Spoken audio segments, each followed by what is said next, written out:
So ഇന്ന് വളരെ ഈസിയായി ലെസ് ഓയിൽ ഉപയോഗിച്ചിട്ട് ഈസിയായി ടേസ്റ്റ് ഒറ്റ കോംപ്രമൈസ് ചെയ്യാതെ ഉണ്ടാക്കിയെടുക്കുന്ന ഒരു തലശ്ശേരി ബിരിയാണിയുടെ റെസിപ്പിയാണ്. അപ്പോൾ ആദ്യം ഞാൻ ഒനിയൻസ് എയർ ഫ്രൈയിലാണ് ഫ്രൈ ചെയ്തെടുക്കുന്നത്. അതിനുശേഷം ജീരകശാല റൈസ് സോക്ക് ചെയ്യാൻ വെച്ചു. പിന്നെ ഇഞ്ചി, വെളുത്തുള്ളി, പച്ചമുളക് ഇതൊന്ന് ക്രഷ് ചെയ്തെടുത്തു. പിന്നെ കുറച്ച് സ്പൈസസും ginger garlic paste little bit ഇട്ടിട്ടാട്ടോ ഞാൻ ഇൻസ്റ്റാപോട്ടിൽ റൈസ് ആക്കി എടുക്കാറ്. അപ്പോൾ 30 മിനിറ്റ്സ് സോക്ക് ചെയ്ത റൈസ് ഒരു 5 മിനിറ്റ്സ് ലോ പ്രഷറിൽ വേവിക്കുകയാണെങ്കിൽ ഇൻസ്റ്റാപോട്ടിൽ നല്ല അടിപൊളിയായിട്ട് റൈസ് വരും. ഇത് വേണമെങ്കിൽ ഗീ റൈസ് ഉണ്ടാക്കാനും ഈ റെസിപ്പി ഈ മെത്തേഡ് തന്നെ ഫോളോ ചെയ്താൽ മതി. നല്ല പെർഫെക്റ്റ് ഗീ റൈസ് വരും.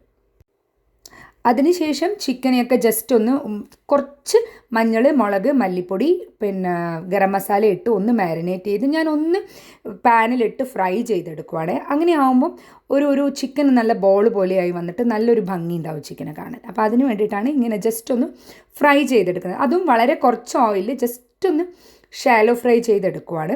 അതിനുശേഷം പാനിലേക്ക് ആദ്യം തക്കാളി ഇട്ടു. തക്കാളി ആദ്യം തന്നെ ഇടുവാണെങ്കിൽ നമ്മൾ ഓയിൽ ഒഴിക്കേണ്ട, ഡയറക്റ്റ് തക്കാളി ഇട്ടു. പിന്നെ ജിഞ്ചർ ഗാർലിക് പേസ്റ്റ് ഇട്ടു.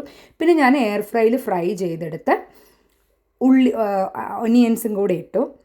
അതിനുശേഷം കുറച്ച് തേങ്ങാപ്പാൽ ഡൈല്യൂട്ട് ചെയ്തത് ചിക്കൻ ഇട്ടതിന് ശേഷം ആ തേങ്ങാപ്പാൽ ഡൈല്യൂട്ട് ചെയ്തത് ആ ചെറിയ ഡൈല്യൂട്ടഡായ തേങ്ങാപ്പാൽ അതും കൂടി ഇട്ട് ഒന്ന് ആ മസാലേനെ വേവിച്ചെടുത്തു.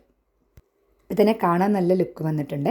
അതിനുശേഷം പിന്നെ ഞാൻ നമ്മുടെ സാഫ്രോൺ ഒരു പാലിൽ കുതിർത്ത് വെച്ചിട്ടുണ്ടായിരുന്നു. പിന്നെ കുറച്ച് കാഷ്യൂനട്ടും ഒരു വെള്ളത്തിൽ കുതിർത്ത് വെച്ചിട്ടുണ്ടായിരുന്നു. പിന്നെ ഇതിലേക്ക് നമ്മുടെ തലശ്ശേരി ബിരിയാണിയിൽ ആകെ നമ്മൾ ഇടേണ്ടത് ബിരിയാണി മസാല മാത്രം. ഈ ബിരിയാണി മസാല ഞാൻ വീട്ടിലുണ്ടാക്കി വെച്ചതാണ്.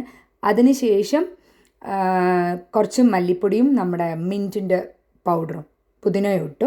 അതിനുശേഷം ഇത് കാഷ്യൂനട്ടിൻ്റെ പേസ്റ്റ് അതും ഒഴിച്ചു. പിന്നെ ഒരു 15 മിനിറ്റ്സ് ആ ചിക്കനെ എല്ലാം കൂടെ ഒന്ന് വേവിക്കാൻ വെച്ചു, അടച്ച് വേവിച്ചു. അതിനുശേഷം നമ്മുടെ എയർ ഫ്രയറിൽ ഹാഫ് ഫ്രൈ ചെയ്തെടുത്ത ഒനിയൻസിനെ കുറച്ച് ഗീയിൽ അതിൻ്റെ കൂടെ കാഷ്യൂനട്ടും റേസിൻസും കൂടെ ഇട്ട് ഒന്ന് ഫ്രൈ ചെയ്തെടുത്തു. അത് ഗാർണിഷ് ചെയ്യാൻ വേണ്ടിയിട്ടാണ്. അതിനുശേഷം ഞാൻ ഇൻസ്റ്റാപോട്ടിലാക്കിയെടുത്ത റൈസ് കണ്ട് നല്ല പെർഫെക്റ്റ് ആയിട്ട് റൈസ് വന്നിട്ടുണ്ട്.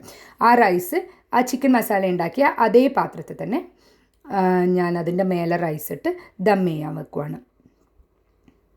അപ്പോൾ ഇതൊരു ലോ ഫ്ലെയിമിൽ ഒരു 20 മിനിറ്റ്സ് ദം ചെയ്യാൻ വെച്ചാൽ മതി. ബിക്കോസ് ഓൾമോസ്റ്റ് കുക്കായ റൈസാണ്.